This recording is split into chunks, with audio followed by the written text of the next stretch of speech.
Alright guys, we are back with part 2 of the Molly Meldrum 1989 Madonna interview. Y'all know what time it is.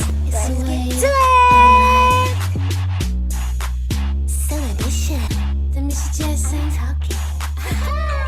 Ultimate thing behind the song is that if you don't express yourself, if you don't say what you want, then you're not going to get it. And in effect, you are chained down by your inability to say what you feel or go after what you want. Lots of times Pat Leonard will come up with a piece of music like "Oh Father." We did very little to change it musically, and he throws the music at me, and I just listen to it over and over again, and somehow the music suggests words to me, and I just start writing the words down. Other times, A true creative, right? Like, you don't force it, it just comes. Like Michael used to say, it's like he came from the heavens, you know what I mean? And I really do believe that.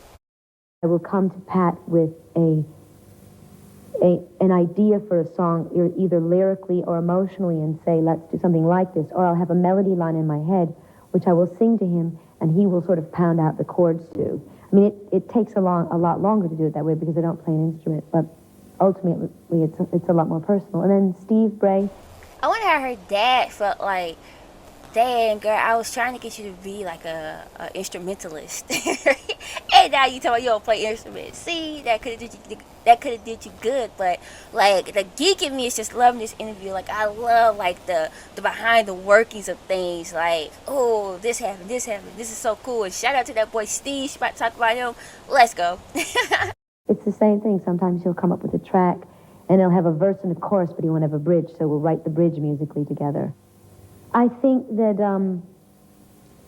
Prince was a very isolated life, and I don't, and that is the big difference between us. And wow, so even in the 80s, Prince was like in hiding behind Paisley Park kind of thing. Wow, I didn't think that. I thought like he became like maybe reclusive in like the 90s or something. But even in the 80s, wow, interesting. See, I'm just learning all kinds of things from this interview. Let's go. I just try to be a positive influence on him. I've always been a fan. I think he's incredible, and I also admire he's very courageous, and he causes lots of controversy too, which is great, and I think he is a brilliant musician. And we've gotten together a couple of times, in the... So what I'm taking from this so far, what sticks out to me is like she said, I always try to be a positive influence on him. Interesting. Interesting.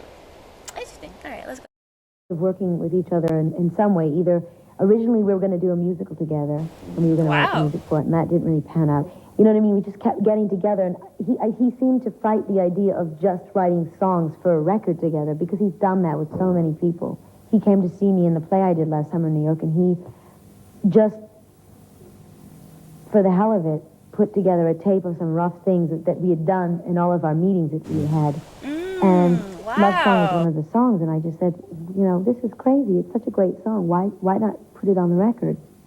And it seemed to relate to all the other songs because it's about a relationship that's a hate-love relationship. And so he agreed to it, and we kind of sent the tapes back and forth to each other, and we keep building it. It was like he would write a sentence, and I would add on to it, and then send it back to him, and he would continue the story, basically. It was fun, because in this song, really, it is only my musical influence and his. Like, I didn't have Pat or Steve's help. I played the keyboards myself. Wow. And because I don't know that much, it kind of came out strange and interesting. So, again, I'm just loving this because, see, I assumed, right, Love Song was something put together kind of very hastily, right? Because I'm like, oh, it has like a demo sound to it. But it makes sense knowing, like, Madonna's, at least at the time, I don't know if like she got better with the keyboards, but knowing like her limited ability on the keys, and knowing kind of like that now this song was really something that wasn't really like thought of for this album, but it kind of worked. So interesting. All right, I am loving this interview. It was about innocence versus decadence, really, and in the end, I chose innocence. I mean, that's what the child represented. And y'all told me that back in the True Blue era. What song was that? Not Express Yourself. That's this album. Down there. I also get Open Your Heart to Me. See, I always forget the name of Open Your Heart. All right, let's go. You know, it's the childlike quality that everybody has versus all the people in the club who, you know, sort of were jaded and decadent and depraved. You know, the other side of life that I'm interested in. My first boyfriend was when I was, I guess, I think 14 or 15, I fell in love with a boy named Russell. He was the only boy who would dance with me at school because I was really wild at the high school dances. And I danced completely insanely, and all the guys were afraid to ask me to dance with them because I basically ignored them anyways. So, but Russell was a wild dancer, and he was a couple years older, so he was more sophisticated. And so he was the one who had the courage, really.